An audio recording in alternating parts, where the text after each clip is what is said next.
Hello everyone, glad you could join me today. I'm going to be talking about dust again. In case this is the first time you've seen one of these videos, over the past year I released 2 videos about dust for an engineering project. I stated why they are a problem and how we should try to stop dust from its evil doings. The second video discussed alarm clocks. Today we're going to be discussing what you should do if you are ever attacked by dust and how you can personally defend yourself against it. Now, as you can see, this table here behind me has a lot of dust on it, which is why I have this fuzzy duster here with me to defend myself against it. Oh shit. Here in the living room, you are very likely to encounter domestic household dust. This poses a moderate threat and is the most common type. So it is important to know how to defend yourself against it.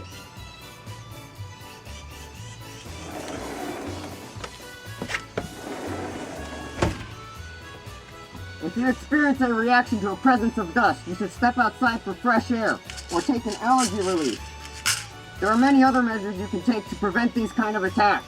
Regular cleaning with fuzzy dusters helps keep the overall accumulation and presence of the dust to a minimum, but it is important to try not to kick the dust into the air when you clean.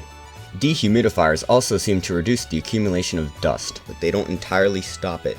Installing carpets also absorbs the dust, but they need to be regularly vacuumed.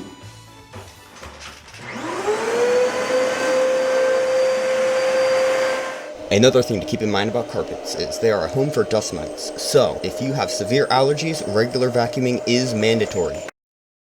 Oh my god, this cannot be real. There is dust on the tank. God save us all. If you are anything like me, you often find yourself in a workshop with many tools and machinery. There are a lot of dangers posed from various kinds of dust in these environments. A common type is sawdust. As you can see here, these machines do a lot of cutting with wood, so they make a lot of sawdust. So some machine shops will have a vacuum system in place to help sweep up the sawdust through places like these on the side of the machine. But not every shop has these systems installed. Regardless, it is always important to know how to defend yourself against sawdust. Now, sawdust isn't all that dangerous, but it still does pose some risks. It is mostly annoying by sticking to your clothes and just being a big mess in general, but it still poses a risk if you inhale it directly. So always make sure you take the time to clean up your workspace when you're done, and always wear safety goggles.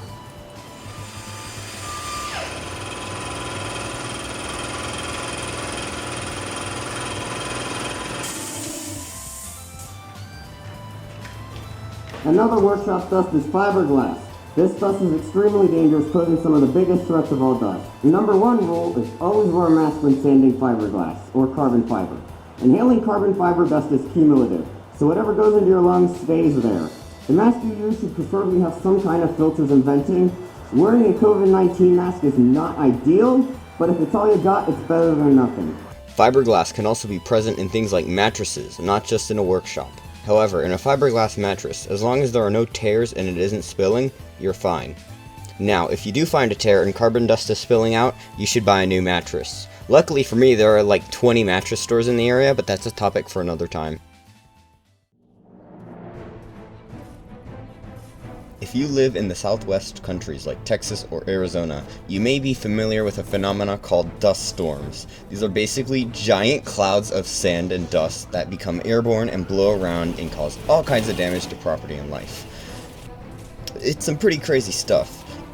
If for any reason you ever find yourself in a situation where you are in or about to be in a dust storm, it is best to evacuate the area.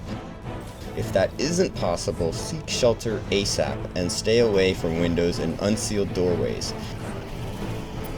After the storm has passed, dust will still be present in the air, so when you go outside, wear a mask and if possible, eye protection.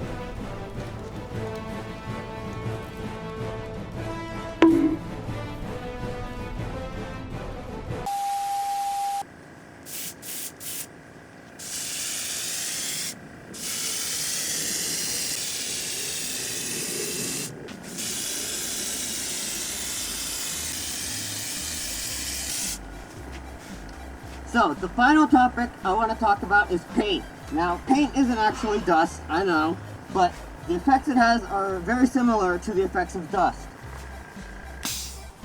So, number 1 rule, always, absolutely always wear some kind of mask with filters and ventilation. A COVID mask is not sufficient.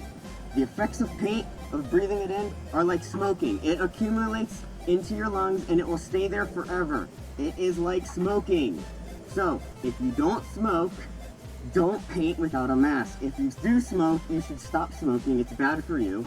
And don't paint without a mask, okay? Also, make sure you don't, like, sniff the paint chemicals. They're, like, paints. Bruh, what? How to swallow dust? How to swallow dust. Oh, so you want to feel like a Russian pilot soldier in Afghanistan? Here we go. Get in your helicopter. You know the deal. Deployment. You are now getting deployed to make those red stars shine in Afghan territory. Road to Afghanistan is not an easy one. Swallowing dust. Here we go. Watch over your comrades. Make those red stars shine. Get in the mood. Remember, morale is really important in the battlefield, comrade. This gives me Vietnam flashbacks.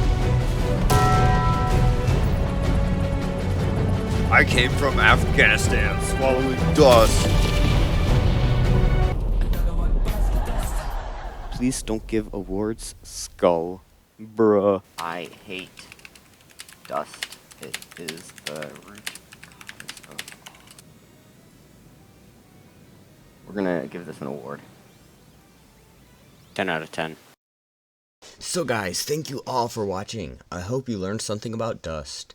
For those who have stuck around for the entire trilogy, you guys are truly epic. Remember gamers, yesterday was cringe and tomorrow will be based. Make sure to always have defense against air targets and masks to save lives. Dust is the root of all evil and don't eat paint. Bye.